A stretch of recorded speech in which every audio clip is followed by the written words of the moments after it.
Sige po, tayo po ay manalangin. O dakilang Diyos, aming amang makapangyarihan sa lahat, pinupuri po namin kayo, niluluwalhati, dinadakila at sinasamba. Kayo po, Ama, ang manguna sa gawain ito. Mahitaas po ang lubusan ng inyong pangalan, yung mensahe na nais niyo po ang mga hari sa pamamagitan ng inyong banal na Espiritu Santo ay maihatid sa bawat isa. Kung ano man yung mensahe na nararapat na marinig ng bawat isa, let it be, Father in heaven, through your Holy Spirit. And in the process of the preaching, Lord, kayo lamang po ang maitaas, wala na nga pong iba. Ito po ang aming samod dalangin sa pangalan ni Jesus. Amen, amen. Wala na yung mga cellphone. Paul, nagsi-cellphone ka pa rin. Paul, doon ka sa labas. Tayo.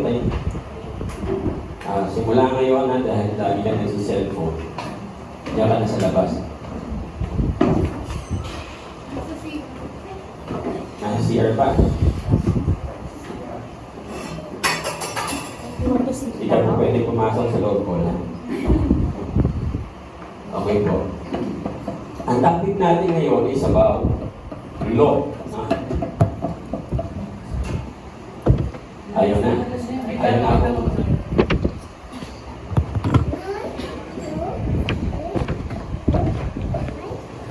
Concept of the law. Kung tatanungin ko po kayo, ano po ang law? What is law? Tinagamit mo lang. Palalabas hindi kita. Ano ang law?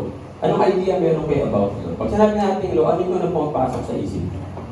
Set of rules. Rules. Ano ba? Ano binibigay ng law sa atin? Order. What else? Yan ang mga naman.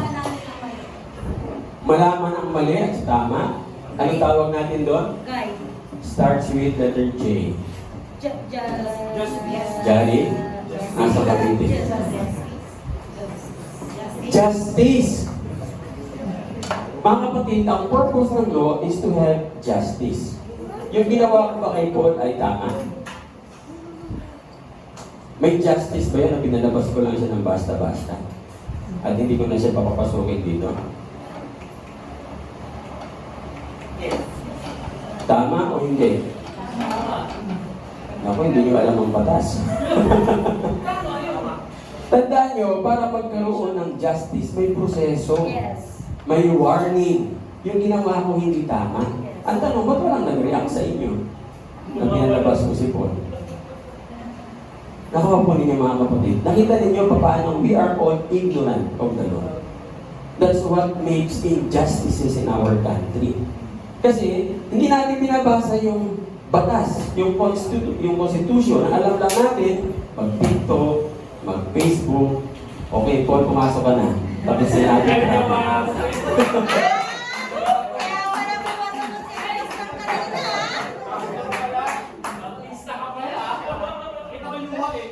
Tingnan ko yung mga kapatid, ha?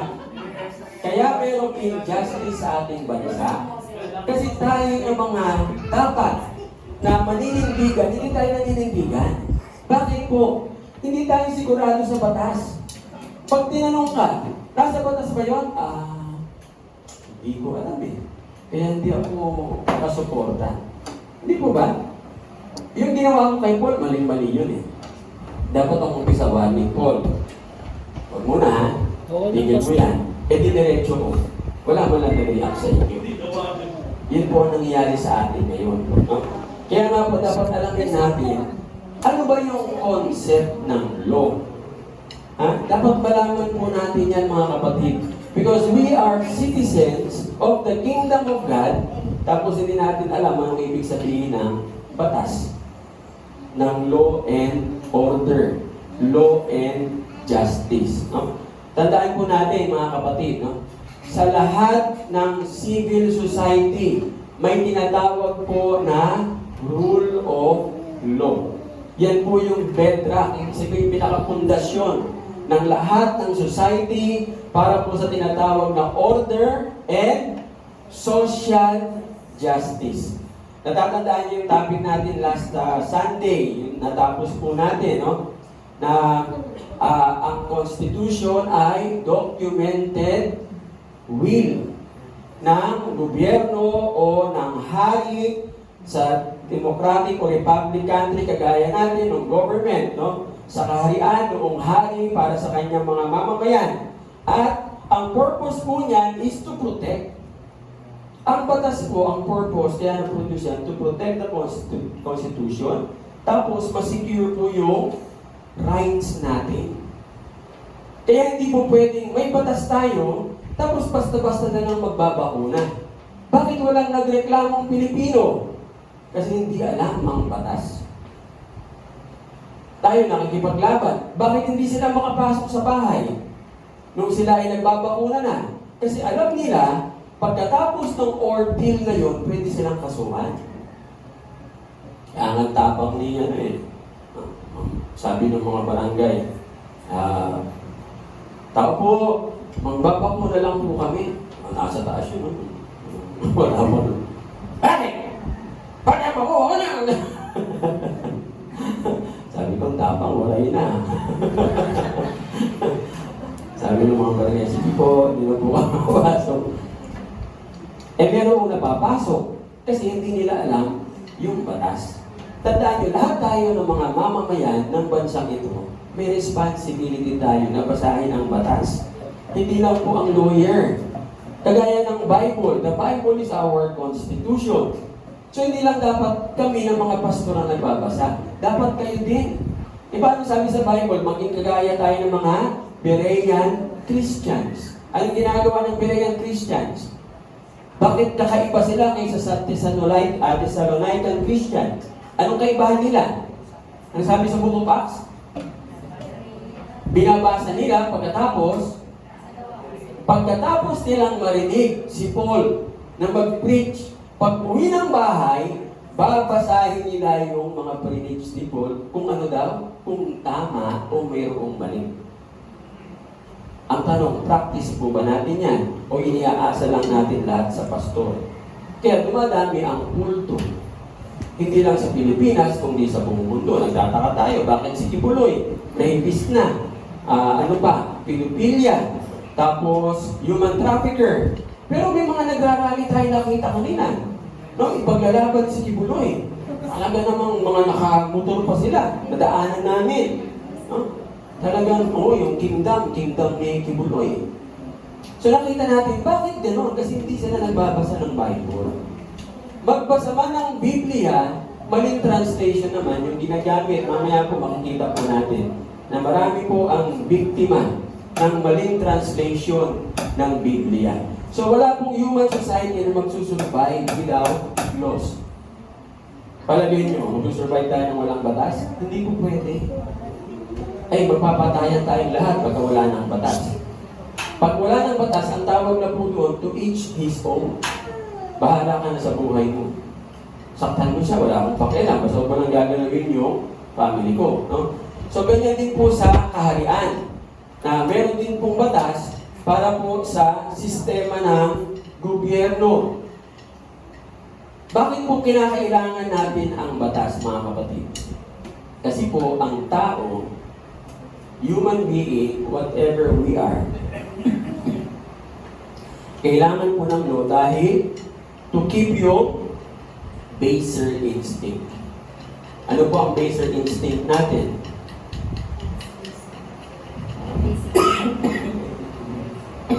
Tubig daw po.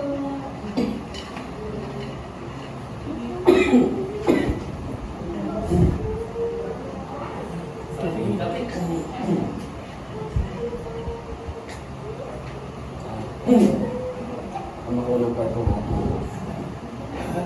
Ano yun yan?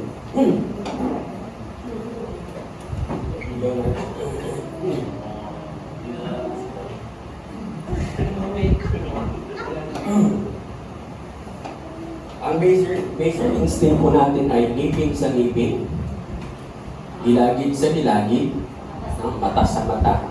Pag sinaktan mo ako, sasaktan kita. Pumatay ka sa aking family, papatay ako sa family mo. So yun po yung nangyayari sa parting Mindanao, yung tinatawag nilang rito. No? Pagka nagkaroon ng rito, wala pong umaharang doon. Kasi patayan ng patayan yun. Ubusan po yan ng pamilya.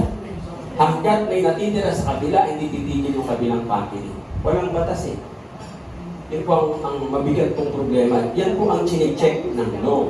Pinoproteksyonan yung tinatawag na public safety, decency, and moral order. At lahat po ng kaharian at gobyerno ay governed by law. So ang batas po ini-enforce to protect yung standard. Mga kapatid, no? Hindi po pwedeng walang standard na kung saan doon tayo nag-ooperate. Halimbawa, sa pananamit, ano ba ang standard? Dapat na binabiolate ng marami. No? Sa pananamit ng babae, anong dapat? Dapat disente. Di po ba? Lalo tayo ng mga mamamayan ng kaharian ng Diyos. Dapat ba tayo nagsusuot ng sobrang ikling mga shorts, kababaihan? No. Alam niyo po kailan nagsimula ang rape? Akala natin, akala nung inaaral ko, kailan ba nag-start ang rape? Kasi gusto kong makita, ano talaga pinagmulan ng rape? Akala ko, nung mapuso ang drugs, hindi pala. Nagsimula ang rape nung mapuso ang miniskirt. Bago po mauso ang miniskirt, sa Amerika, may nire-rape na babae, na isang babae sa loob ng isang araw. Nung mauso ang miniskirt, 3 babae sa loob ng 1 oras ang nire-rape. Ngayon, tanungin natin, bakit nangyari? Yung standard, bumaba. May mga nag-violate ng standard. Kaya hindi natin po pwedeng sabihin, ito ang gusto ko eh. Whether you like it or not, pag nagsuot ang babae ng maikli, kahit sabihin mo ang lalaki ay matino, napapatingin pa din. Paano kung nasa church tayo? Tapos may nakasuot ng, parang nangyari dati sa GCF. Ang bisita si Dr. Bruce Wilkinson. May dumating na babae, siyempre, alam niyo naman, GCF yan. No? Ang suot halos luwa na yung kaluluwa. Umupo pa dito sa harap. Si Dr. Bruce Wilkinson hindi na makapag-preach. Ay, talaga po. Tuwing titingin siya, nawawala siya. Hindi na niya malaman yung kanyang outline. Tapos nilapitan siya ni Pastor Pantoja, tapos dinala siya dun sa room. Tinanong siya bakit. Ang request lang niya, pwedeng paalisin yung babae dun sa harap. Imagine niyo, Dr. Bruce Wilkinson, matino po yan. Wala kang maipipintas sa kanya. Pero, nag-distract siya dahil sa isang babae na hindi sumunod sa standard. As a church, we have a standard. Di po ba? Pag sinira natin yung standard, tapos lalabas tayo dyan, magbabahagi po kami ng gospel. Ang suot ng mga babae hanggang dito. Tapos yung short bandangs. Anong iisipin nila? Ano po kayo, children of God? So let's be proper.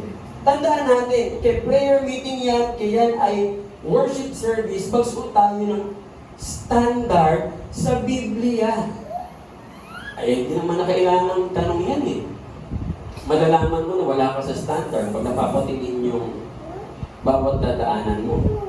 At bago ka dumating sa kanto, na-rape ka na, ay hindi standard yung suot mo. So yun po ang purpose ng law. No? Yung standard na operation ng government at operation ng bawat community. Ang tawag po dyan, nung ma-codify dyan, ang tawag ay Constitution.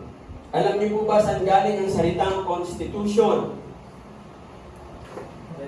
Galing po yan sa salitang Latin na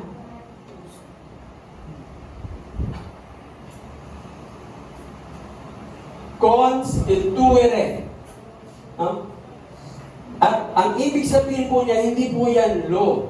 Ang ibig sabihin po sa Latin ng Constitution is to fix or to put in order.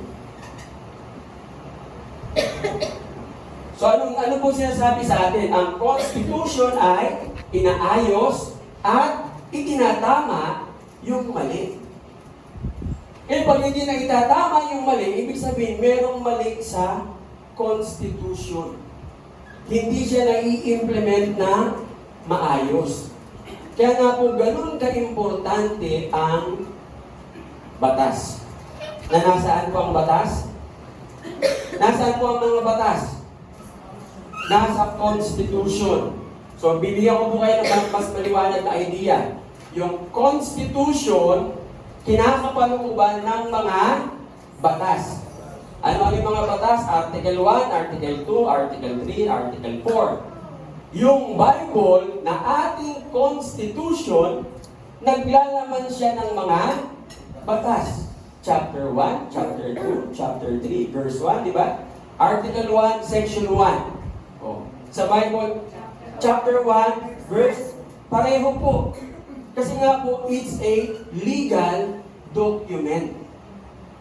Maliwanag po ba sa atin yon, mga kapatid? So yung contract na yan, na tinatawag po nating Constitution, ini-spell out po ano yung ini-expect ng gobyerno sa atin. At ano yung ini-expect natin from the government. Ano bang ini-expect natin sa gobyerno? The welfare of the people. So if the government becomes tyrant, dictator, and killing people, is it the Constitution? No. Pwede ba tayong magreklamo? Yes. Hanggat nag-ooperate ang Constitution, pwede tayong magreklamo. Pwede natin sabihin, hindi po pwede yan. Yan yung kung gaano ang mga Pilipino walang alam sa batas. Tinanong yung barangay tanod, alin ang mas mataas, ordinansa o batas? Sabi ng barangay tanod, ordinansa. Ordinansa ni Mayor, magbayad kayo. Kung kayo po tatanungin ko, ano mas mataas, ordinansa o batas? Batas. Ang ordinansa sa local government lang. Dapat ang ordinansa will not go against the law. If the ordinance will go against the law, that is unconstitutional. Kuha po natin. So yun po mga kapatid, dapat maliwanag po sa atin yan. Ang ginagawa po ng batas ay nakadelineate sa Constitution, pinoprotect po yung ating rights, yung ating expectation, tapos protected po yung rights natin. Kasi yun po ang pinaka-main purpose ng law. Kaya nga ang batas ay diniderive kung ano yung tenets na tinatawag sa isang bansa. So hindi lang niya pinoproteksyonan yung standards, ini-ensure din yung fulfillment kung ano yung nakaprescribe ng mga penalties pagka na-violate yung standard. Pagpunta kayo ng Russia at ang dalawang lalaki nag-holding hands kayo, hindi pa kayo lalayo, may sasampal sa inyo. Kasi that's their constitution. Bawal doon ang bakla.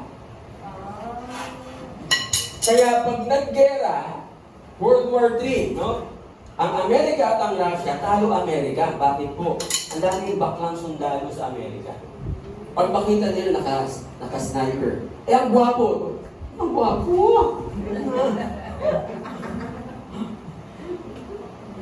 Sa kanila, normal yun. That's their law. At alam niyo ba, ang kabaklaan sa Russia is punishable by law. Sa atin, hindi nga, no? Anong ginagawa sa mga bakla? Glorified pa. Yes. Nasa news pa sila. Pag nababasa ko yung news niya, sabi ko, ano mo maitutulong dito sa bansa, ibibigandang pangit. Anong maitutulong? Bakit ka po kailangan pong ibalita ito? Walang kakwenta-kwentang balita. Pero, ang dami nagbabasa ng Pilipino. Bakit kanyo? Ay nakaka-identify sila kay bibigan ng pangit. Mga kapatid, para ma-develop natin yung understanding ng concept ng kingdom, dapat meron po tayong knowledge ng origin, ng nature, at saka yung function ng law sa kaharian ng Diyos. Amen? Sigurado ko wala po tayo niyan. Ako nga ngayon natin halos natututo. Tuwing nagbabasa nga po ako, na-amaze din ako. Sabi ko, at nakita ko gaano kaklaro ang covenant as I study the law. Mamaya po makikita po natin na talagang marami ang sabit sa covenant. No? So, yung Bible, yan. No? Yan po ang ating Constitution. Bakit po? Nakapaloob sa Biblia ang mga batas at mga pangako ng gobyerno, ng hari, ng kaharian ng langit, at yung ine-expect ng hari ng kaharian ng langit sa mga mamamayan. Di po ba? Nasa batas yan. Binabasa natin yan after ng benediction. Deuteronomy 28, kung susundin ko lamang. O, nakita po niyo, ano po yun? In the law, that's the expectation of the king from us. Ano naman yung ina-expect natin? Pagpapalain. So maliwanag na maliwanag po mga kapatid. No? Yung Bible, kagaya ng mga ibang constitution, meron din pong penalties. Kaya nga sa Bible may tinatawag na crime and punishment. So in addition sa pagiging constitution ng Bible, ang Bible ay also a law book of the kingdom of heaven. Kaya hindi po natin basta-basta dapat minamalit ang Biblia. Ang isip po kasi natin, pag sinabing batas, napaka-unpleasant, napaka-inconvenient. No? Minsan, marinig natin, napaka-harsh naman ng batas. Kaya nga may kasabihan sa Latin, jura lex, sed lex. The law may be harsh, but it is still the law. Hindi ko po alam yung batas eh. Pasensya na po. Akala ko bawal sa gasaan. Nasa batas pala. So, excuse ka ba? Anong sinasabi ng Bible? Ng batas natin? Ignorance of the law excuses no one.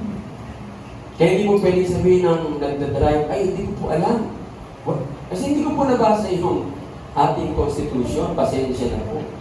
Sige, okay na po yan, okay na. Gagawin sila ng NMDA. Okay dyan. Hindi po pwede po yun kasi mayroong tinatawag na batas.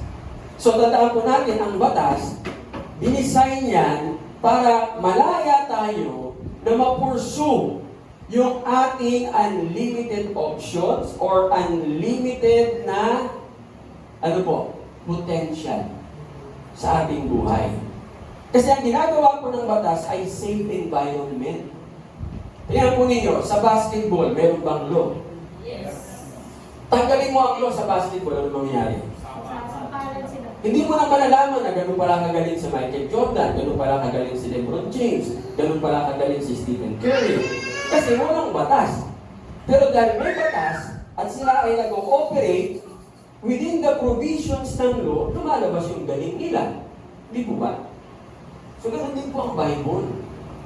Yung batas ng Biblia, pag atin po siyang inaral, inunawa, at sinunod, tandaan niyo mga kapatid, yung potential natin lalabas. Huwag niyo sabihin sa akin na ang kalayaan is, freedom is to do what I want. Narinig niyo na ba yan? Narinig ko na yan. Dito sa Pilipinas. Freedom is to do what I want. Ano pong mali doon? Ano pong mali doon sa sinabi niya? Freedom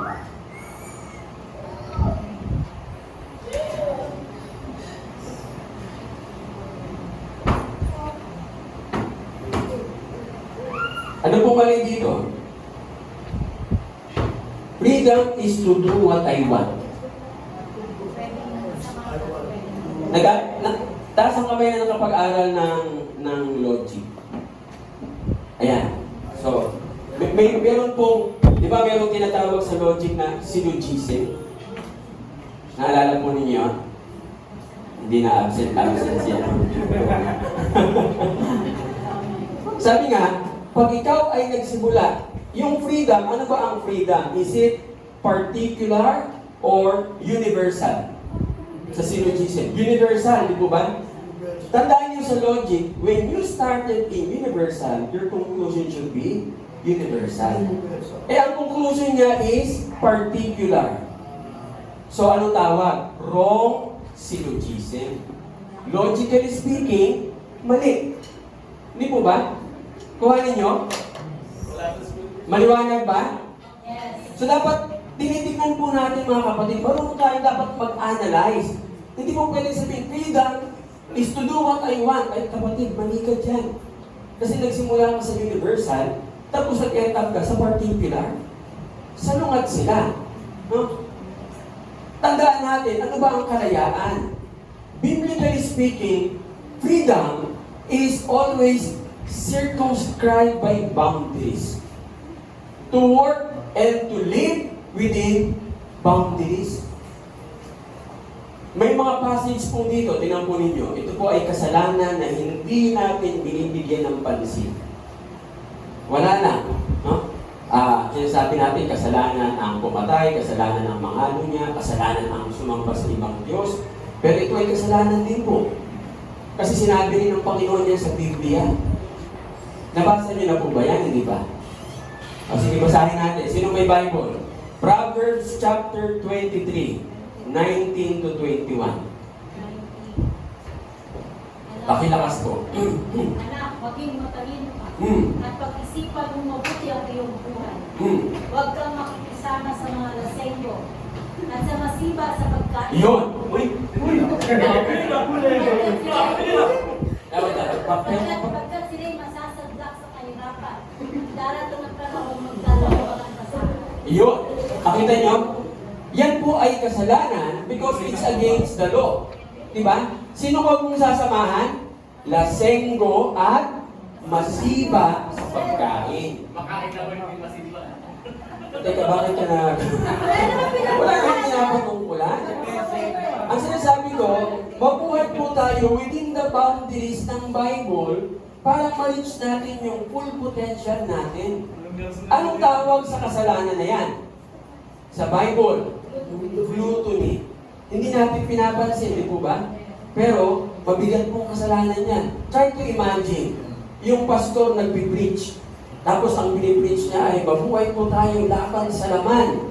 Tapos ang laki-laki niya, bundat na bundat. Huh? Mabuhay po tayo laban sa laman. Tayo po ay mag-prayer and fasting. So, magaling siya sa pag-aaral ng salita ng Diyos, pero binaviolate niya yung law. May kasalanan ba siya? Opo. Ano sabi ng Panginoon? Pag na-violate mo yung isa, na-violate mo lahat. Philippians chapter 3:19, ano sabi niya? Kapahamakan ang kahirap na nila, sapagkat ang Diyos nila ang limit ng kanilang katawan. Kapahamakan. Ikinararangal nila ang mga bagay na dapat sana nilang ikahirap. Oh. At wala silang isip kundi ang mga bagay na makalupa. Yun. Puro tiyan. Ang iniisip, pita ng laman.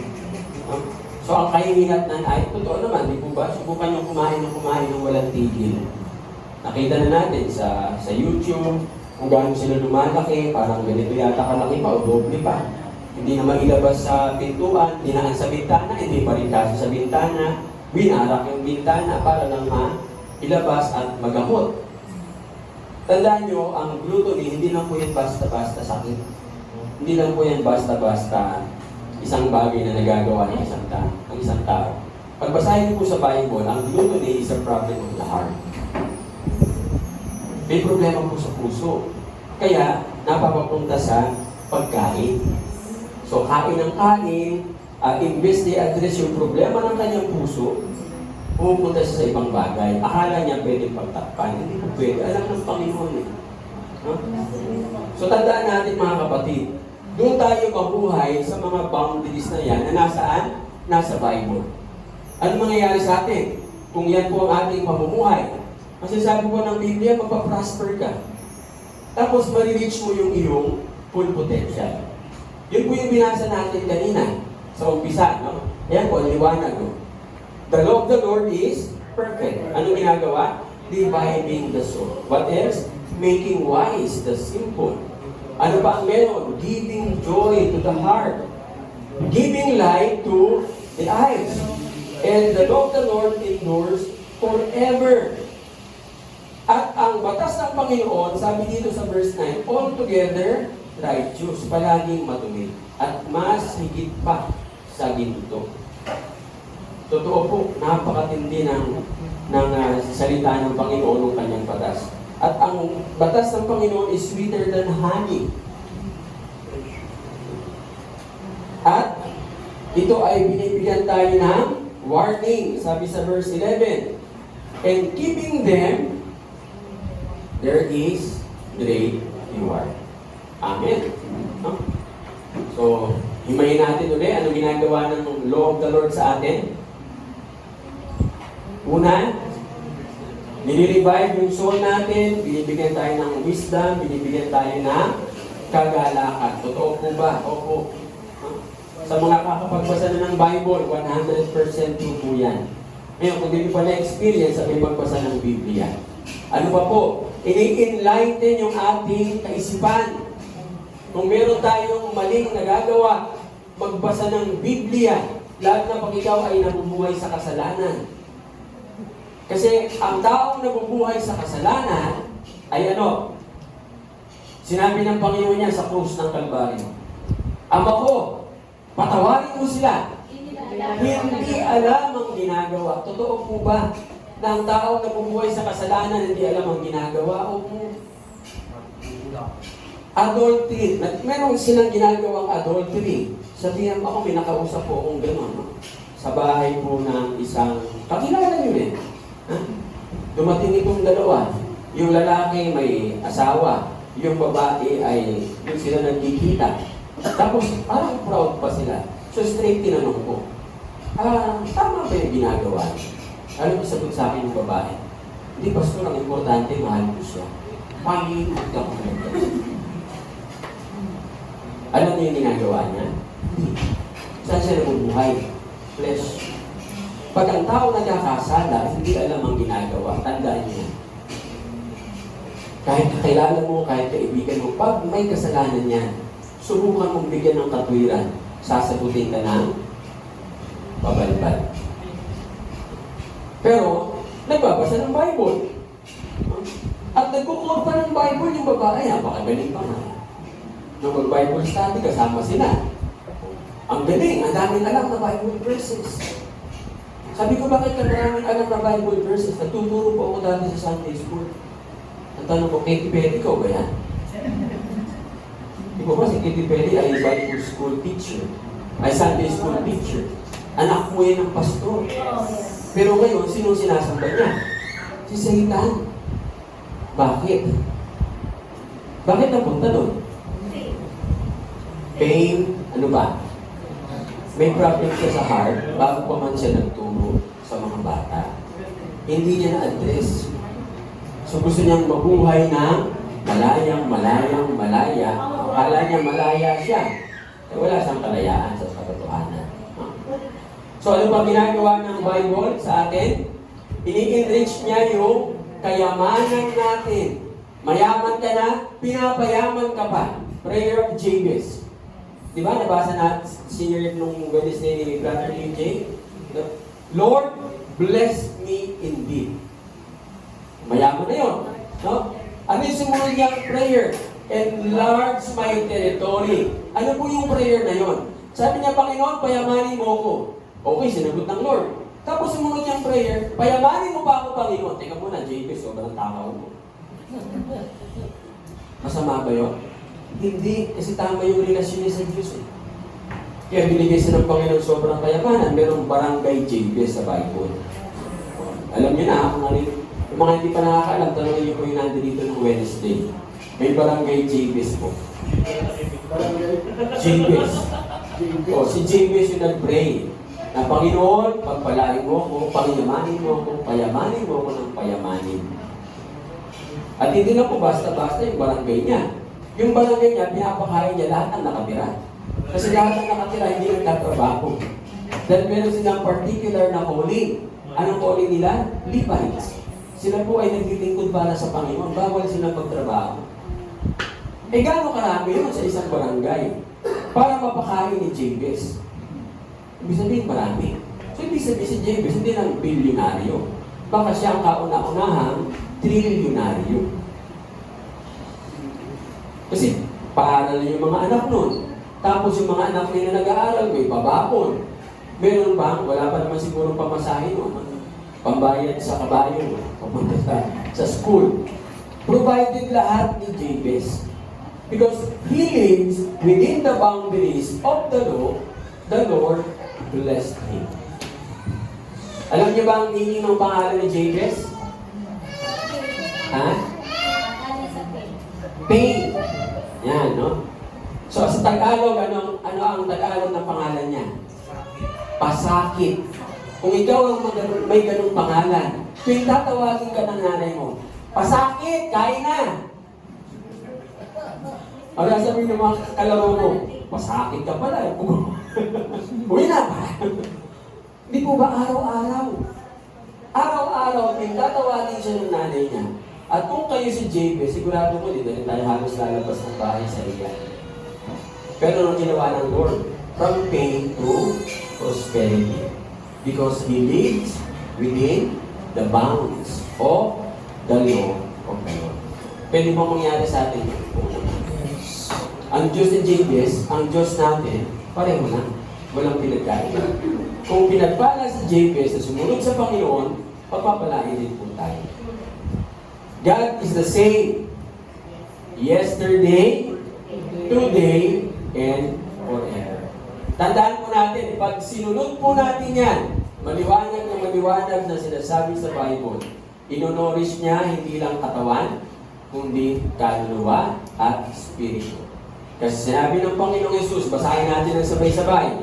1, 2, 3, go!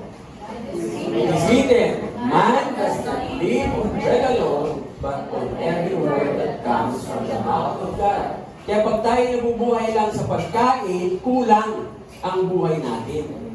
Kasi meron tayong espiritu. Sinasabi sa atin ng Panginoon na there is more to life than food. Kaya nga po kailangan natin yung tinatawag na solid, dependable, unchanging standard. Nasaan po makikita? Sa salita ng Panginoon. Ang Bible po ngayon binibira. Tinatawag nila ang Bible na obsolete. Wala na daw absolute truth. Ayaw nila ng idea ng absolute truth. Kaya nga may mga pastor na nagbibigay na rin ng opinion nila about homosexuality. Kasi nga hindi raw absolute. May mga nagsasabi pa na ang kauna-unahan daw na isulat ay yung Sumerian text. Kinopya lang daw ang flag sa Sumerian text. Ang laki ng difference. Nabasa ko yung Sumerian text. Ang laki ng diferensya ng pagkakakwento ni Gilgamesh sa Noah's Ark. Ano pong sinasabi nun? Sabihin natin na, sabihin natin, late na isulat ang Bible. Pero meron na silang tinatawag na oral tradition. Bago pa man maisulat yung Sumerian text, may oral tradition na. Ibig sabihin na, ikukwento na nila. So, meaning to say, pati ang mga Sumerians, may konsepto rin sila ng flood. Yun nga lang, hindi klaro sa kanila.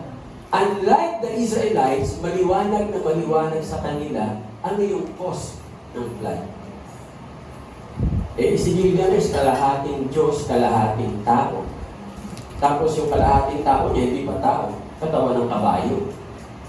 Diba nakikita natin ang tao doon? Iba lang. Sa Greek gods and goddesses, ang tawag sa kanya? Ha? Centaur. So yun yung tawag doon. Yun si Gilgamesh. Ang dami pa rin naniniwala ngayon. Minsan, alam niyo, minsan sabihin, nabasa ko, ganito, ganyan. Ayaw mo lang kasi ng debate. Pero pag hindi ko na rin napipili, sinasabi ko na rin, ano yung source niya? Kagaya yung kasabi namin ni Sister Stella, kung magkwento, ang Diyos ay alien. Ganun ba? Sabi ko, huwag pinamayaan ko muna magkwento. Yung binasa mo ba ay kay Eric Von Daniken? Oo, kay Eric Von Daniken. Hindi mo nabasa ng maayos. Kahit di siya makatulog. Dahil discover niya ang Diyos ay alien. So wala siyang kapayapaan. No? Ito yung mga tinatawag na alien. Kailan na ba kayo nagbasa? Ang tanong, kailan na kayo nagbasa? Nandito ka na ba nung naisulat ng Biblia para ang Bible ay sabi nga, improve mo? Sino ka? Hindi rin natin pwedeng sabihin na yung nagsulat ngayon, mas matino kaysa nagsulat ng Biblia. Mas worse nga ngayon eh. Bakit po? Ang mga nagsusulat ng libro ngayon, karamihan, wala nang standard.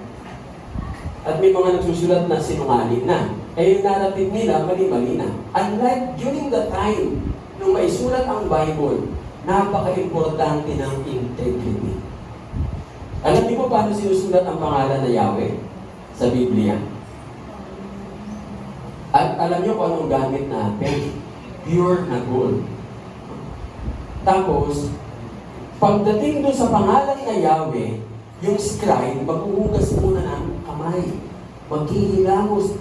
Kaya nga po, kukuunti ang isulat na Old Testament. Dahil sa ganung proseso, maghuhugas ng kamay, ito, tapos magmumumo. No? Tapos hugasan itong siko, pati paa, pati buhok. Tapos kukunin yung pen ng dahan-dahan at isusulat ng dahan-dahan yung pangalan ni Yahweh. Subukan mong ipagawa ngayon yan sa mga author ng libro. Pag di sinabi, sinamulo ka. Kita nyo? Nakita nyo yung difference. Tapos i-a-attack mo, sasabihin mo ang Bible, ganun, ganito, ganyan. Ang tanong, who you? Wala ka pa sa mundo, nasa utak na ng Panginoon yung Bible. Kaya nga, kahit sabihin nila na ang Bible ay hindi absolute truth para po sa atin, the Bible is absolutely true.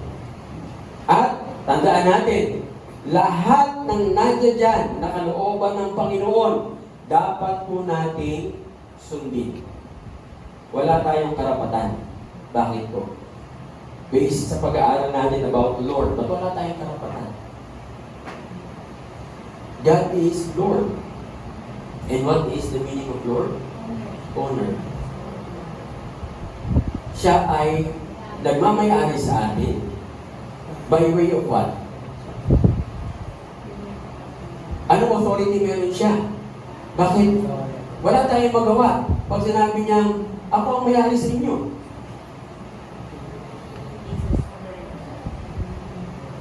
Sovereign, ibig sabihin ng sovereign, walang pwedeng magpayo sa kanya. Hindi siya pwedeng pakialaman sa mga desisyon niya. By way of what? Ang kanyang authority. Balik tayo ng Genesis chapter 1. By way of, starts with letter C.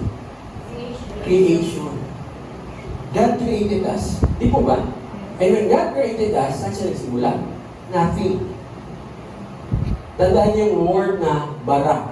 No? Create. Pag sinabi sa Hebrew word bara, ibig sabihin, nag-create siya mula sa wala. Create niya ang isda, may isda na ba noon? Wala pa. Nung create niya ang tao, may tao na ba? Wala pa. Wala nang idea yung mga anghel. No? Wala silang idea, ano ba itsura ni Adan? Ano ba itsura ng tao? But God did the creation. Kaya nga siya yung owner. Siya yung nagmamayari. Because He is the Creator. Tayo, ano ang ating authority of ownership? Ano ba yung bahay mo? Anong authority meron ka? By way of, inaaral natin ngayon. By way of,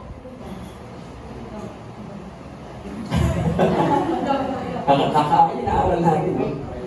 By way of law. Diba? By way of constitution. Ayon sa batas, binili mo yan, may title, so dahil ito yung sinasabi ng batas, sa'yo yan. Walang pwedeng kumuha sa'yo. Yun ang ating ownership. Create mo ba yun? Hindi. Kasi wala tayong kakayanan. Amen? Maliwanag po.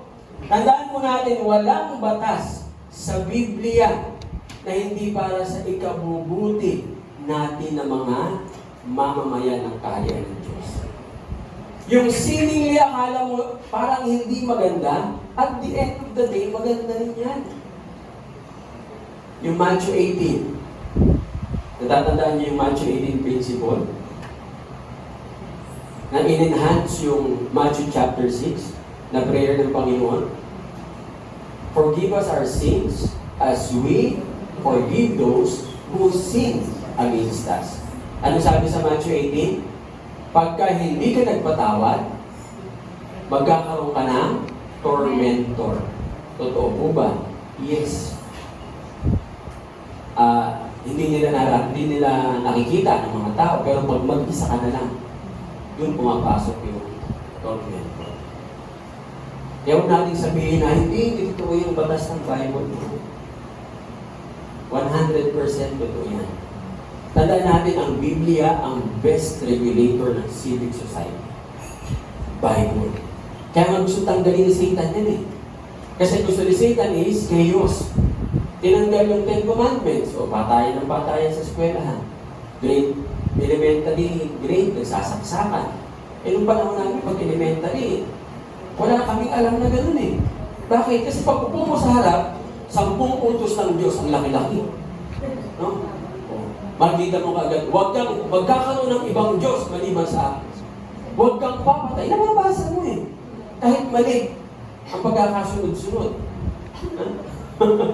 Bakit? Eh, 10 Commandments ang Catholic yun eh. Ano tinanggal sa 10 Commandments ang Catholic? Huwag kang gagawa ng anumang inanyo ang bagay at sasambahin mo. So, inalis yun. Ang ginawa, yung ika-10, hinati sa 2. Diba? Huwag mong pag-iimbutan ang ari-arian ng iyong kapitbahay. Huwag mong pag-iimbutan ang kanyang asawa. Isang command lang po yan. Huwag mag-iimbut. Dahil hindi na nila alam paano gagawin, magagaling sila. Sila ang kauna-unahang dagdag bawas. Hindi po si Ramos. So, ang Catholic Church ang unang dagdag bawas. So, bakit nila tinanggal? Kasi pag nababasa, sabihin ko, bakit tayo may rebulto? Kasi, regulator po ang Bible. The best regulator is the Bible. Kahit tayo, di po ba, hindi natin alam ang Biblia dati. Pero nung nagbabasa tayo ng Bible, hindi ba nare-regulate ang buhay natin? 100%. Nalalaman natin kung ano yung totoo. Sabi nga, bakit matindi ang mess sa buong mundo? Tinanggal ang Biblia. Kung ano-anong pinaggagawa, lalo na sa Amerika. Kaya na nagsimula ang patayan sa Amerika ng mga estudyante na mamalit. Tinanggal ang Bible, tinanggal ang prayer. Doon nagsimula. Di po ba? Nung may prayer at may Bible sa eskwelahan, namamaril ba ang mga estudyante? Hindi. So hindi na sila na-regulate. Kahit sinong tao, pag nakabasa ng Biblia at sinaliksik ng lubusan ng Biblia, mga kapatid, babaguhin ang buhay niya. Kaya dapat pag-aralan natin mabuti yung concept na yan ng law, na kung sa ating constitution ay ang Biblia. No? So meron pong 7 principles about law. Una, dapat nating matutunan, all creation was designed to function by inherent principles. Ano pong ibig sabihin ng inherent? Built-in. Kumbaga, itong mic na gamit ko, meron siyang inherent principle na naka-built-in dito, na kinakailangan kong sundin. Simula nung create ito, nandoon na. No? Yun yung tinatawag na inherent principle. Yung law ng ating hari sa langit, ganun din po, no? Built-in po, at the very structure.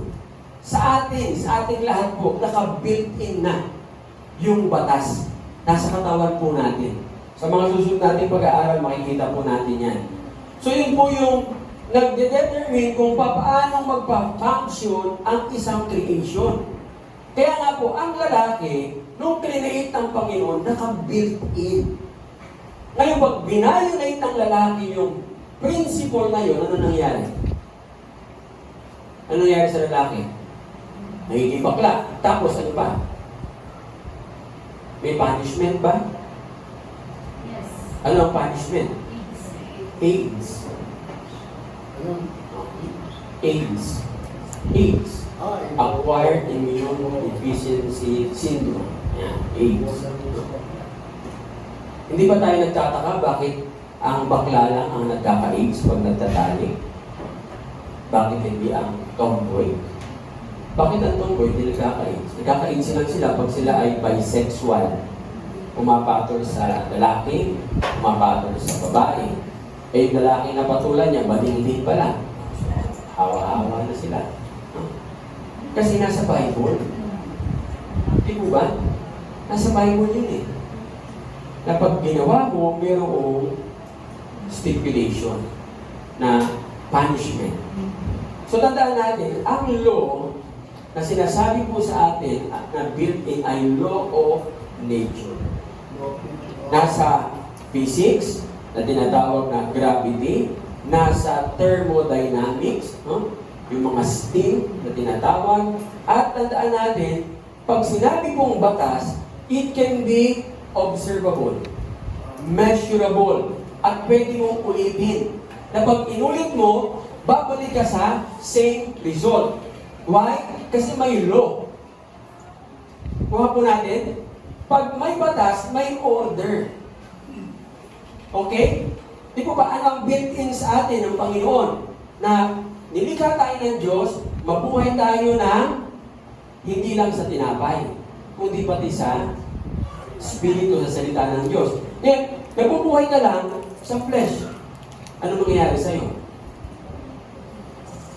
Mangyayari ba sa'yo yung promise ng Panginoon sa Bible na edad? Hindi. Ano ba ang lifespan natin? 120. Bakit hindi inaabot ng tao?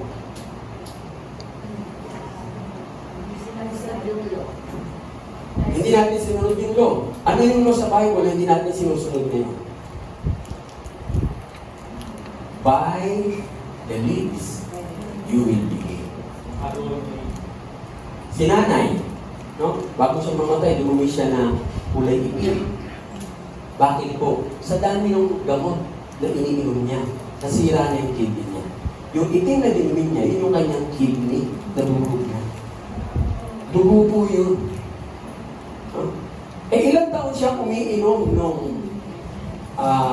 may paborito siya, may tapos na pagka dinakainom siya noon, eh minsan ina-atake pa rin siya. Na pag inatake siya, ang ginagamit namin sa kanya, hindi yun. Molasses at sili. Pag nadapuan na ng sili yung kanyang dila, tumitigil po yung kanyang atake. Tapos pag-pray na siya. Pero pag okay na siya, ayaw na niya ng molasses. Ayaw na niya ng sili. No? Pero pag ina-atake siya, dahil sili, okay na.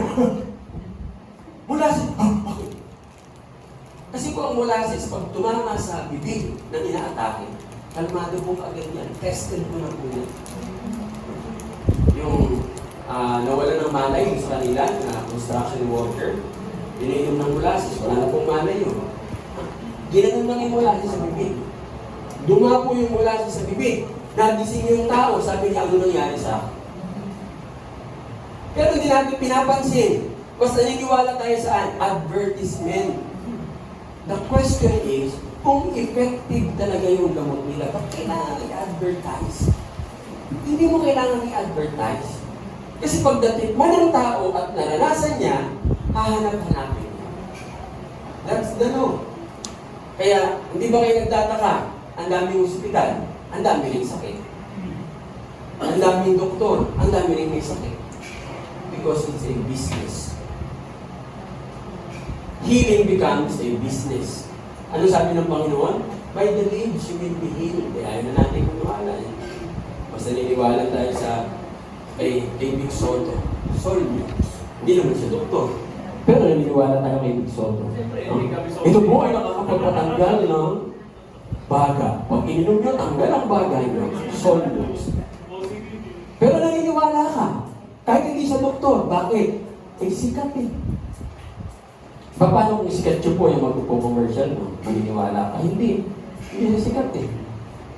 Nakuha ninyo paano sinisira ang law ng ating Panginoon.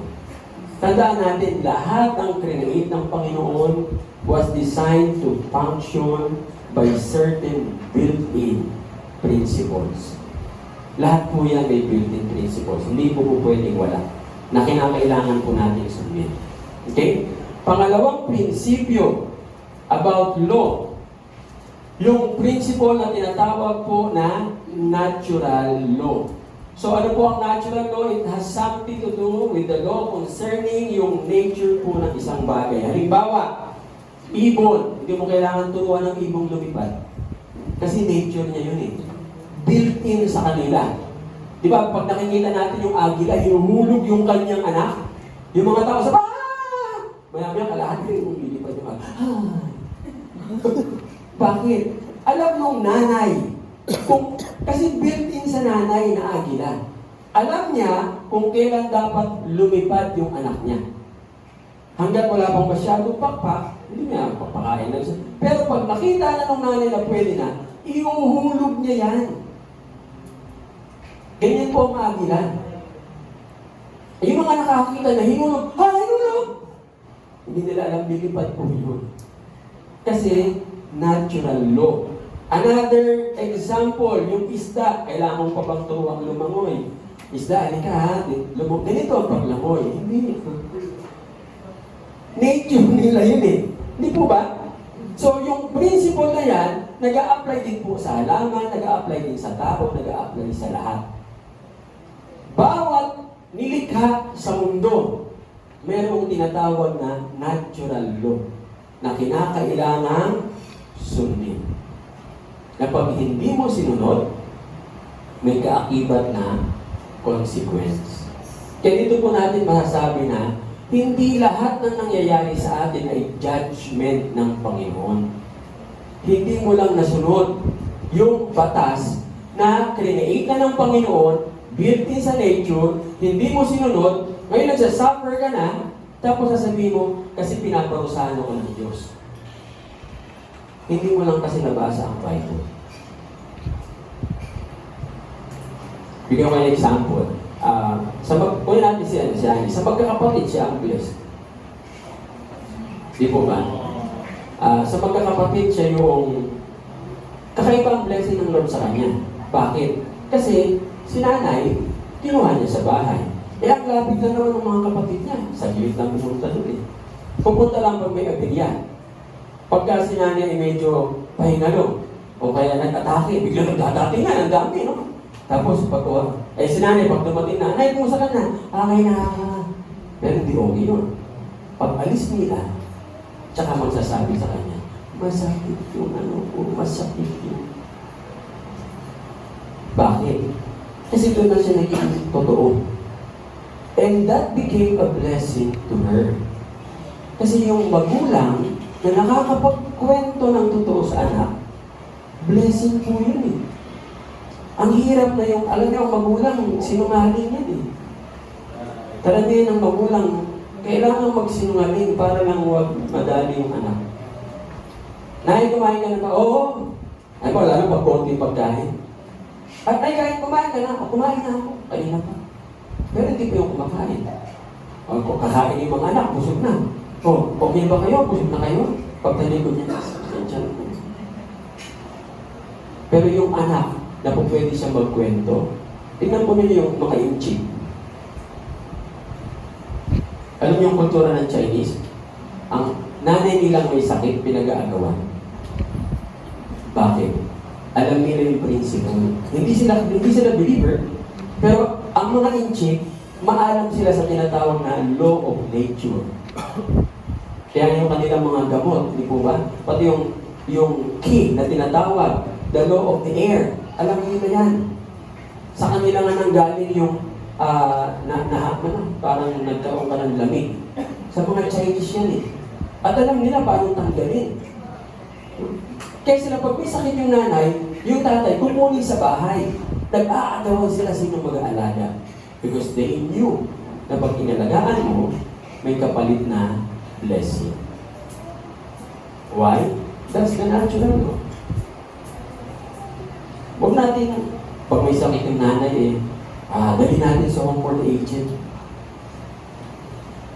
Alam niyo, nakita ko po yan sa Europe. Bakit ang Europe, ang Amerika, nag-collapse ang kanilang society? Bakit po? Kasi pag yung nanay, ang kumpanyari ito, natabig, nabagsak, dadalhin agad yung sa home for the aged. Agad-agad, bakit? Nakakabasag ka na. So ano po nangyari? Lahat ng matatanda nawala sa bahay. So yung mga batang lumalaki, wala na nagbibigay ng values. Busy yung mga mag-asawa. Kaya itong mga bata na nagsisilakihan ngayon, promiscuous, addict, sa Switzerland na lang tuwing umaga, sa park tuwing umaga may hinahangot na batang patay. Bakit? Hindi hinuhuli ito ng addict Hindi hinuhuli. Ang ginawa nila, naglagay na lang sila ng parking. Na pag mag-a-addict ka, punta ka doon. Tuwing umaga po, pupunta kami doon kasi kami yung mga pare, no? Bago mo, sabi nga bago isa kayo sa punerarya, mahisusan man lang. No? Mahisusan. Ay, alam niyo mo, nakikita ko doon, yung hiringgilya nakatalak dito. Akala ko noon, parang kwento lang yun. Totoo pala. Yung hiringgilya nakatalak dito. Okay, nakatalak sa dibdib. Kasi hindi na sila masatisfy na dito pinapadaan. Kailangan i-diretso na. Kaya, patay. Ano nangyari? Bakit nangyari yun? Wala nang matatanda sa bahay. Kaya nga yung mga matatanda inalagaan ko dyan sa Italy, sa Switzerland, sa Germany. Pinaalis kami. Kasi one month lang kami. Ang sasabihin nila, sama nyo kami sa Pilipinas. Kasi noon pinikwento namin sa kanila, sa Pilipinas ang matatanda inaalagaan. Ngayon, may comfort agent na rin tayo. Pag dumating yung araw na yan, magiging kagaya tayo nila. Ang mga bata, gano'n na lang pumatay. Kita niyo yung consequence ng law of nature. Everything is built in. Tandaan natin yan. Okay? Pangatlo, the principle, natural law is the standard for effective function of everything that God has created. Pag ang ibon, sinunod niya yung law of nature, lumilipad siya, hindi siya naglalakad palagi, mag-reproduce siya. Hindi mo ba? Pero pag ang ibon, makita mo namuhay manok, hindi yan mag-reproduce. Kasi built-in po yun sa kanila, na kailangan lumilipad sila para nag-reproduce. Yung halaman, pag sinunod niya yung law of nature, mag-grow siya, mag-produce na prutas. So, yung law of nature na binilt ng Panginoon, as long as sinusunod yan, lahat ng sumusunod sa nature, mag-flourish. Same thing with us. Man shall not live by bread alone. Matthew 6:33, seek first the kingdom of God and His righteousness. Paano mag-flourish? And everything shall be added unto you. Anong ginagawa natin? Ginagawa ng tao, seek first the everything added, and then, i-add mo yung kingdom of God. Hindi po pwede babago yun. Because it's the law of nature. Ganun po dapat nagpa-function. Once we violate the law, mag-dysfunction po tayo. Bakit yung mga bata ngayon, dysfunction? Ano pong na-violate natin law? Sa mga bulilit na ito. Na magsisilaki sila, magiging mga leader ng bansa. Pag hindi po yan address sa panahon natin, at sila na yung mga presidente, kawawa tayo. Anong na-violate natin ito? Sa mga bata. Anong nawawala sa bahay ngayon? Parental love. Ano pa? Communication. No? Tapos, ano pa? Yung empathy na tinatawag, no? May isa pang tinatawag na symbiotic relationship. Kaya dumadami ang bakla. No? Kasi ang kanilang karelasyon, gadget. Ang nakita nila sa gadget, bading. Tapos, yung tatay palaging absent sa bahay.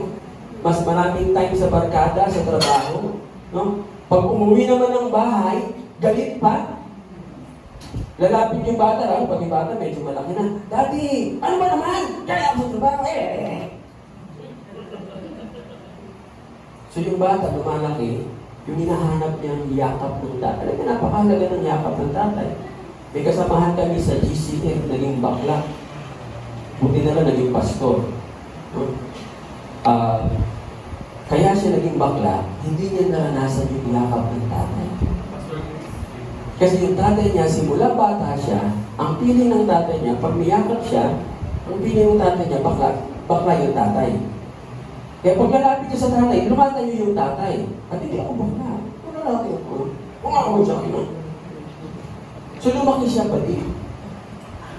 Ay, ang tindi mong bading mo. Nang mag-testimony siya, talagang barkada niya sino niya sa school bukol? Hindi, bakla sa school bukol dahil si Toret Macho. Ngayon, macho na po talaga siya. Tapos nang ma-realize niya, ang pinanggalingan pala, yung tatay. Hindi siya nakaranas ng iyakap sa tatay. Kaya pala gusto niya makipag-relasyon sa lalaki, kasi pag niyakap pala siya, ang feeling niya, niyayakap siya ng tatay niya. Na dinidinay niya yung reality niya. Na na-realize lang niya, nung ma-born again siya, nabasa niya ang Biblia, nalaman niya yung standard, binago niya yung dysfunction, sumunod sa Panginoon. O ngayon, may anak na siyang 3. Nung kinasal nga po yun, inatuloy kami, no? Sabi namin, sigurado ka talaga, lalaki ka, ha? Oo naman. Ganito lang, kasi malambot pa rin kumilos, eh. Pag nagpipreach po yan, may sagaan pa nga. Nakikita na isirigin yun.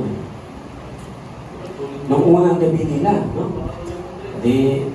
Unang gabi, kinabukasan, tinanong namin, o ano nangyari?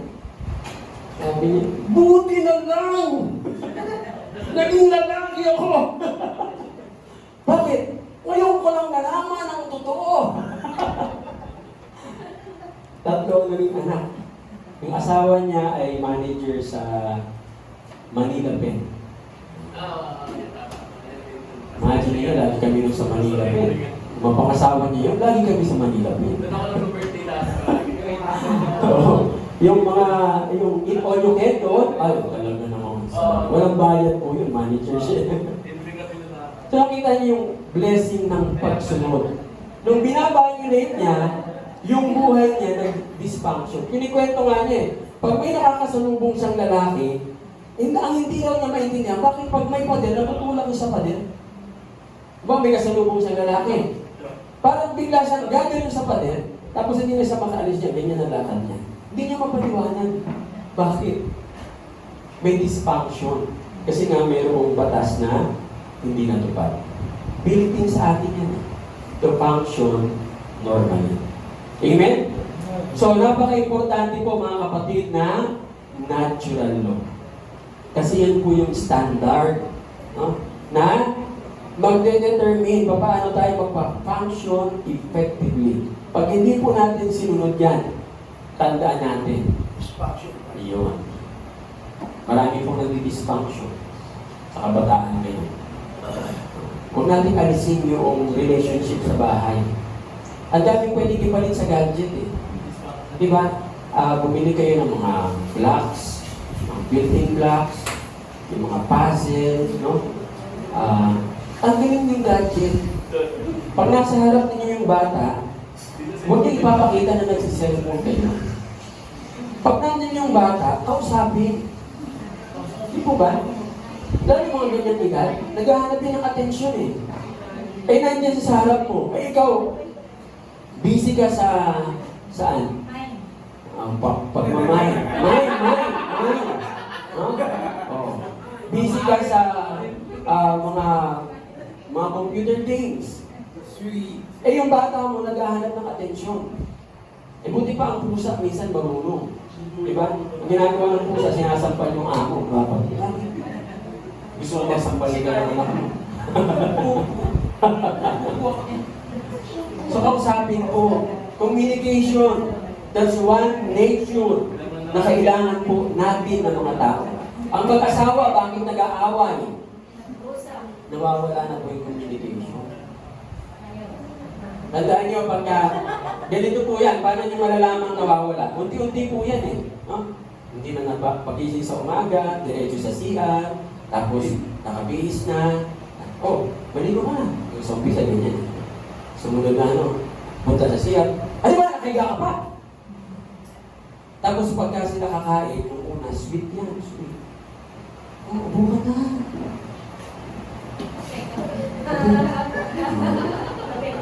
Paglipas ng ilang taon, uupo na yung lalaki. Paparating pa lang yung babae. Ano ba? Bagay-bagay mo. Naka-order na ako. Order ka na. Yun na yun. Simula na po yan. Hanggang pagdating sa bahay, hindi na kayo nag-uusap. Pagkatapos, wala na. Alam mo yung simpleng paggising sa umaga, law of nature. Paggising sa umaga, bago ka bumangon, I love you. Sasabihin niyo, corny. Eh, pag binanggit mo yan, kahit sabihin mo yung misis mo ayaw niya, mararamdaman mo sa body language, bilang bumibiti. I love you. Si Captain kinikilig. Sabi nga, yung magic word na yan, nakakalimutan ng mag-asawa. That's the law of nature. Huwag niyo sabihin sa akin na, hindi, alam na, nagtindihan na niya yun, kahit hindi ko sabihin. Hindi po pwede. Hindi po pwede. Bakit po? When God created us, nung kinilay tayo ng Panginoon, sabi ba niya,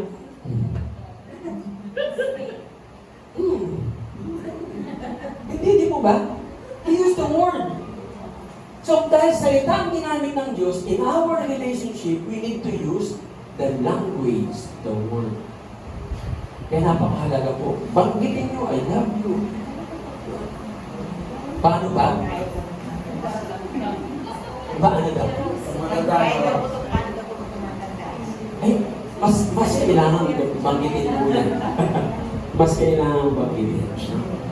Mas importante na binabanggit habang umiitan. Bukas kikiligin si Tita Stella. Kapag magkabakot. Okay. Pang-apat. Siguro dito ako mag-i-end. Mahaba ito eh. And natin, tutuloy natin next week. Kasi baka hindi na gutom na kayo. Yung law of nature, umaano na yan. Di ba naman? Pwede mo mag-isang oras. Okay, laws are the key to successful existence and a guarantee of fulfillment of purpose. Mga kapatid, yung pagsunod sa batas, nagpo-promote mo yan ng prosperity, nagpo-promote yan ng success. Hindi mo kinakailangan ng maging born again para mag-succeed. Tandaan natin yan. Once you obey the law of nature, diba? Gusto mong yumaman, nagdadasal ka, eh tamad ka naman. Mas marami yung oras sa tulog ka, yayaman ka ba? Hindi. Ang gising mo alas 10 ng umaga. Kinakato ka ng alas 9, tulog pa lahat, pati yung aso. Kasi alam ng aso, tulog ka pa rin. Eh nagbuhos ang Panginoon ng pagpapala ng alas 8. Paano yun? Wala kang natanggap.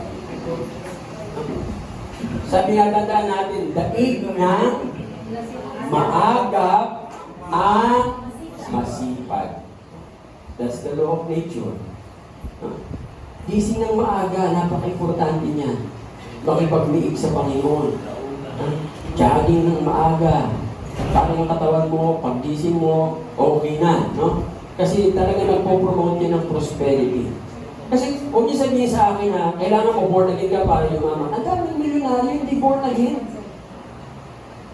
Si Bill Gates ba born again? Illuminati na eh.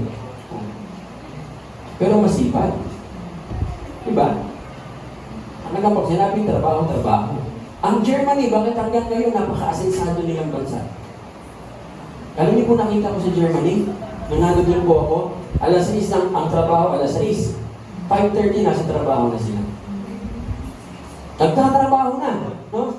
Tapos, ang tapos po ng trabaho nila, alas 5. Sa Pilipinas, alas 4 pa lang, nagme-makeup na. Oh, may ka-chat na kaagad. Oh, magkakain tayo sa ano ha? Sa Germany, hindi. Hanggang alas 5. Nagtatrabaho pa sila. Pag yung ginagawa nila hindi pa tapos, i-extend pa nila yun.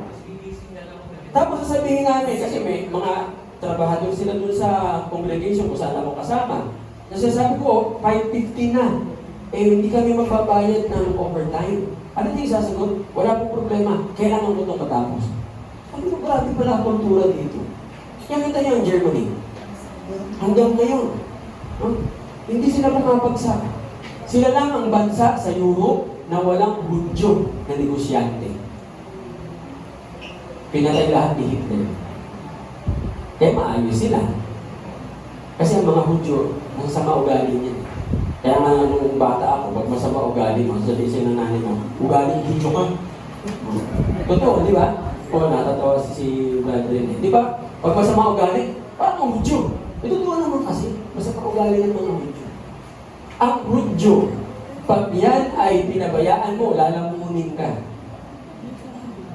Yan, kailangan mo na nila ang Amerika. Wala namang mga Amerika mo yun. Binubomba nila ang Gaza Strip, hindi makapagsalita ang Amerika. Bakit?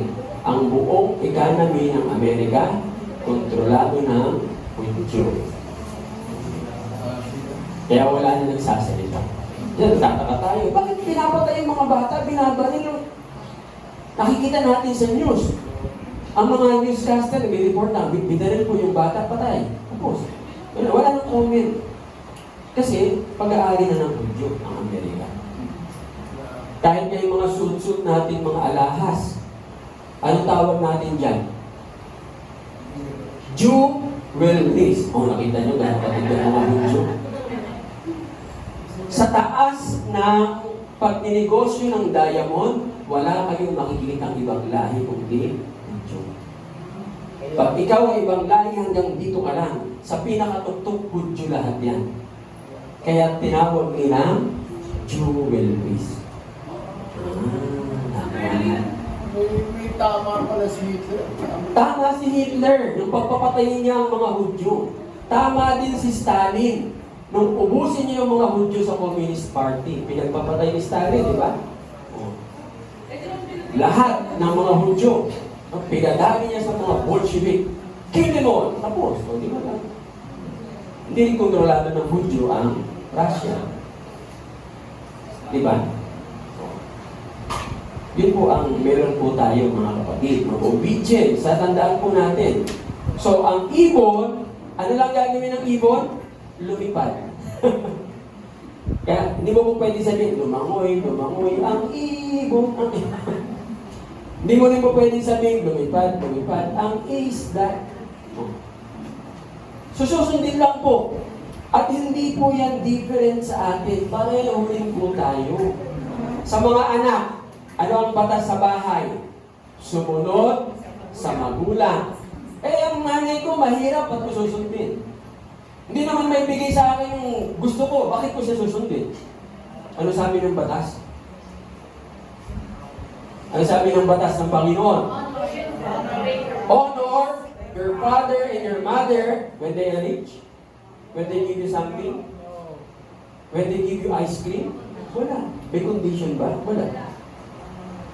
Honor. Ginagawa ba natin, mga bata? Lalo may mga trabaho na. Ginagawa niyo ba? Ino-honor niyo ba yung mga magulang niyo? Paano, Maya?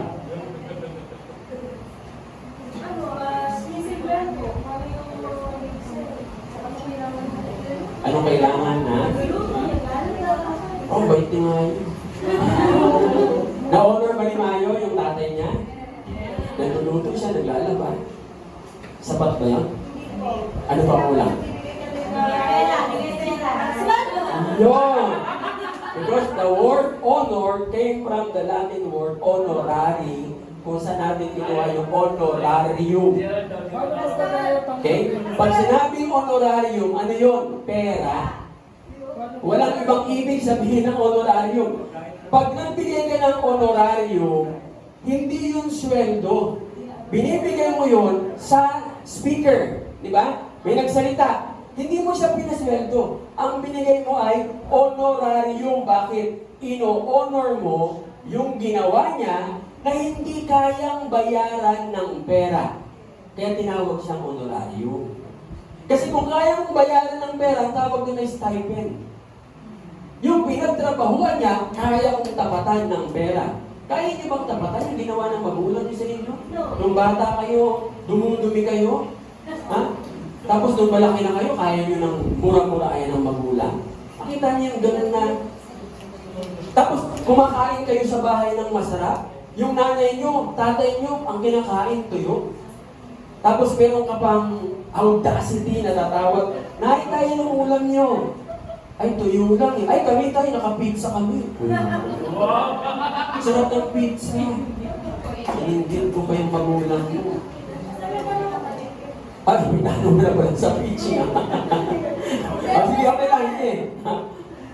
Kasi, for example, yung papa ko po. Oo. Pag bibigyan ko siya ng pera, Oo. ayaw niya tanggapin. Oo. Ano gagawin mo? Ang ginagawa ko, grocery na lang. Kaya, pinapamalengke ko na lang. Kaya okay ba yun? Kasi ayaw niyang tanggapin yung pera eh. Alam niyo pinaka-the best na gagawin mo? Ipunin mo. Kasi darating ang time, mawawalan siya ng pera. The word honorarium means money. Hindi siya sinabing pagkain. Pag pagkain, offering. Diba? Offer food, offer... Pero when the word honorarium is used, it's about financial assistance. Kaya nga, tignan nyo yung law na yan, pag hindi mo yan sinunod, ikaw pa yung nangungutang sa magulang. Ano mangyayari sa'yo? You will not be blessed. Kahit anong negosyo mo, di pagpapalaya ng Diyos. Ang dami ko na nakitang ganyan. Dapat tayo yung nagbibigay. Kasi yun yung paraan ng pag-honor natin sa mahabang panahon. Nagigising sa'yo ng madaling araw. Kung umiyak ka, 3:00 ng madaling araw, yung kasarapan ng tulog. Hindi naman pwede sabihin ng nanay at tatay mo na ano ba naman yan? Sampalin mo nga yan para... Diba? Oo. Kahit inaantok na... Parang yung kanta. Oh. Pero kaya ako natutulog ka. Sabi, ako, meron akong anak na kailangan gano'n mo talaga. Pag hindi mo ginanyan, kukunin pa yung kamay. Ang galing. Makuling. Ngayon, sumobra yata yung kanta kong yun. Natawag niya lagi sa kanya, makuling. Kasi kinakanta yung dati. Makuling.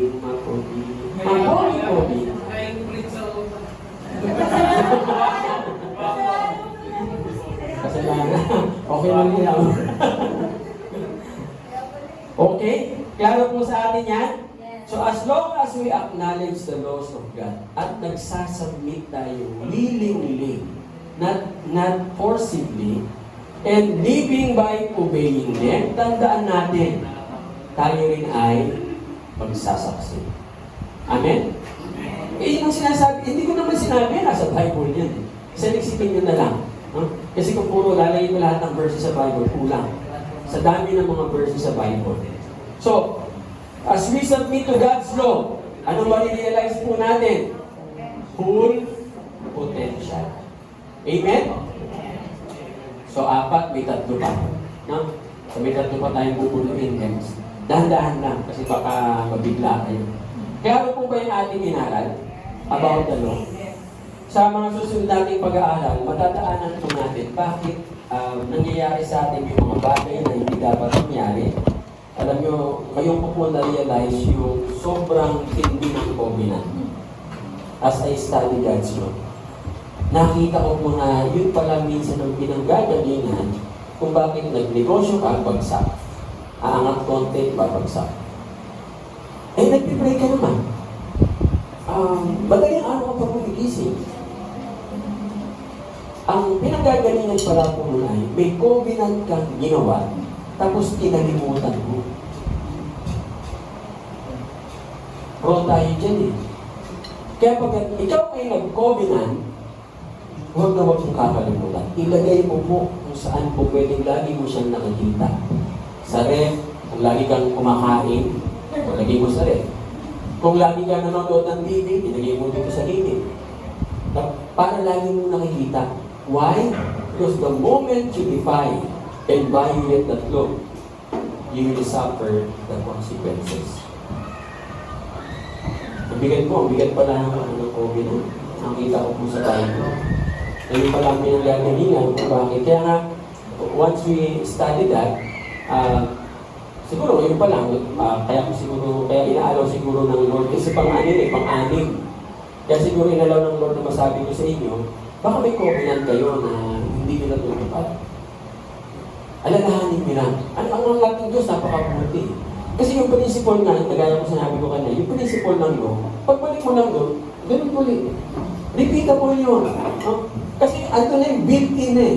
Once you do that, ginawa mo yung number 1, susunod number 2, number 3, number 4, ganun. Pero pag hindi mo ginawa, hindi magpa-function according to the law para sa iyo. Tapos magtatanong ka ngayon, bakit? Nag-pray naman ako. Ako naman ay walang mentee sa church. Laging umaatin. So baka may covenant ka na nakalimutan mo.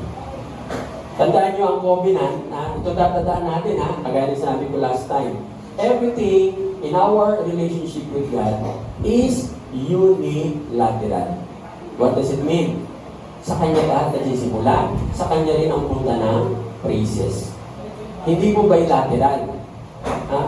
Naalala ko dati, napakinggan ko, ang covenant is bilateral. Akala ko nung una tama. But when I studied, mali pala. Kasi the covenant started with God. Idinamay ka niya, pero hindi siya nanggaling. Anong purpose? Gusto ka niyang i-bless. Basahin niyo sa Bible. Ang covenant galing sa Diyos ang gagaling. Kaya na, ang covenant sa Bible, ang Diyos ang nagsasarado. Hindi sinasabi ng Panginoon, pangako mo, lagi niya sabihin, I promise that I will bless you. Kasi nga yun unilateral. Ngayon, pag ikaw ay nagkaroon ng covenant, pasalamat ka sa Panginoon. Bakit po? Nakita ka ng Diyos, gusto ka niyang i-bless. At malaking blessing. Ang mabigat na pag di mo nasunod. Yun lang. So, aralin po natin next week yan. Lalaliman po natin ang malalim.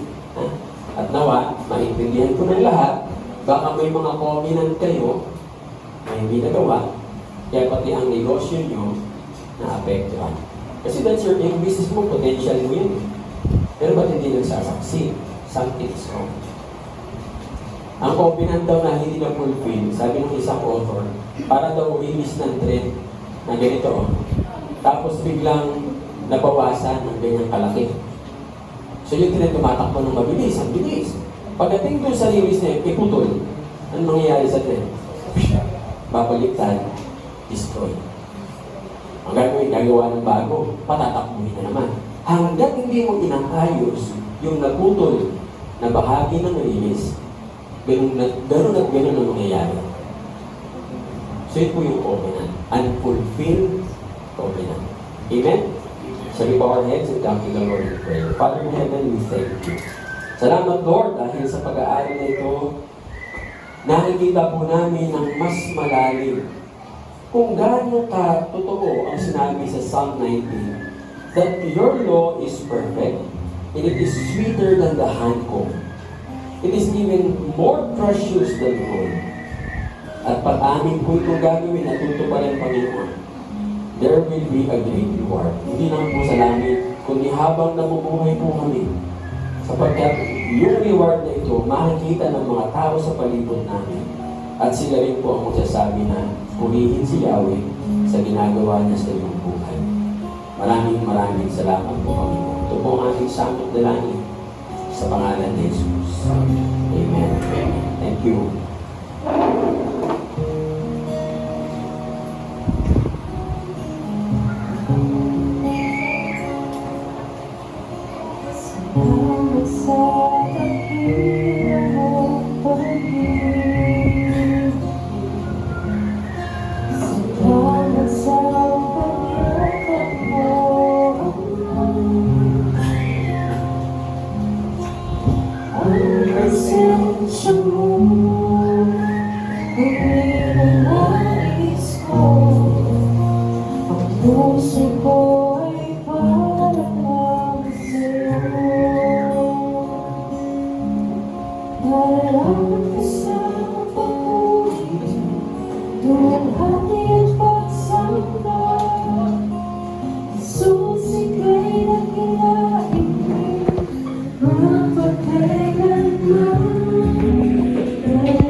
Tataas ang ngalan mo.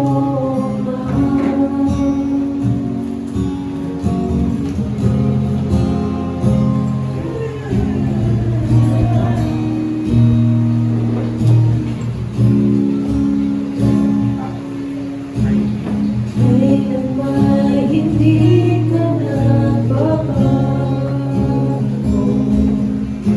tiwala ko'y ibinigay sa'yo.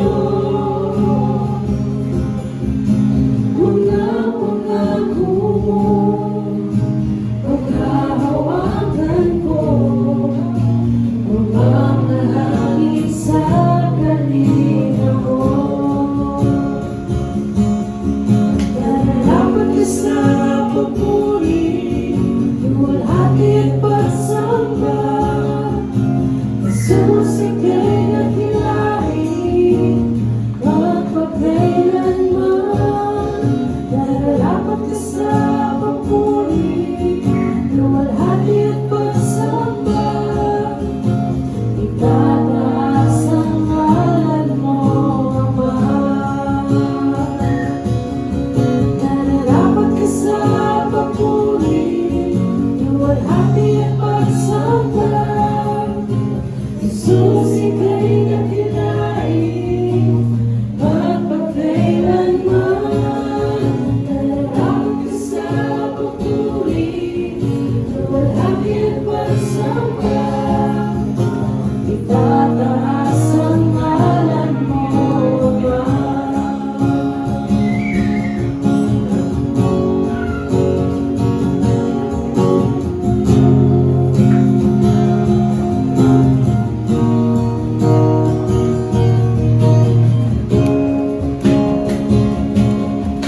Ang iyong piling ay lulubog sa'yo. Itataas ang ngalan mo. Bawat labi ay mapupuri. Jesus, dakila ka.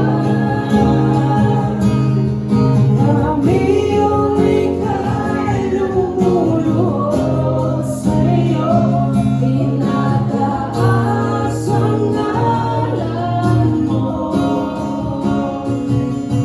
Bawat labi ay magsasabi,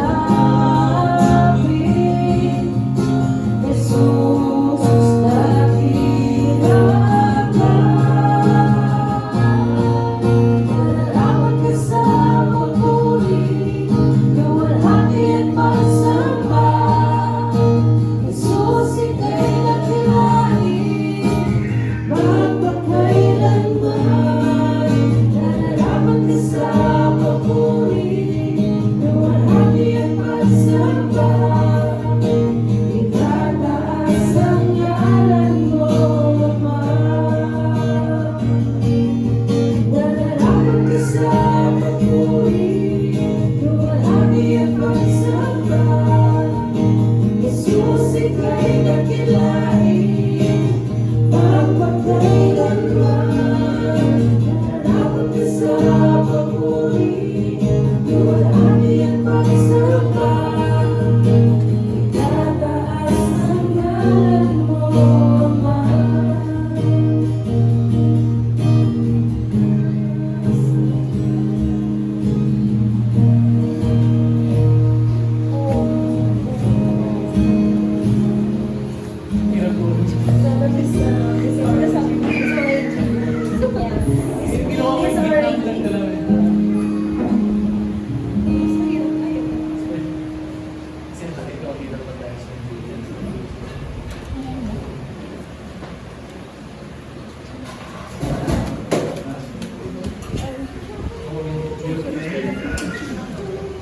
Yan, praise God po sa mabiyayang mensahe ng ating Panginoon through Bishop.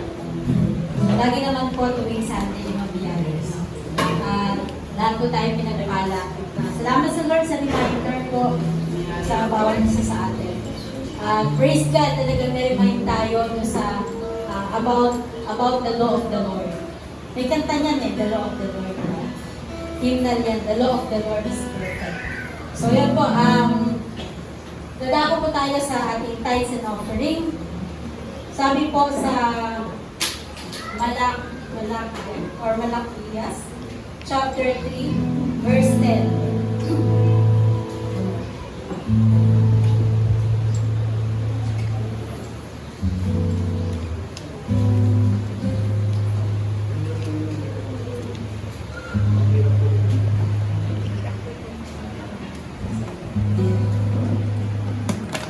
Yan, so kabisado na natin to. Pero hayaan niyo pong bigkasin ko ang Malakias chapter 3 verse 10. Ang sabi po dito, dalhin ninyo ng buong buo ang inyong mga ikasampung bahagi sa tahanan ng Diyos upang matugunan ang pangangailangan sa aking tahanan.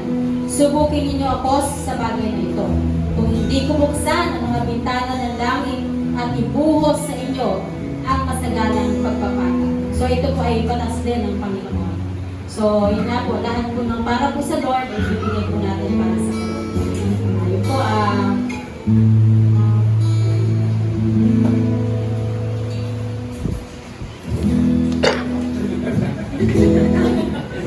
Sabi, pray. Pray. sige, tayo po yung mag-pray.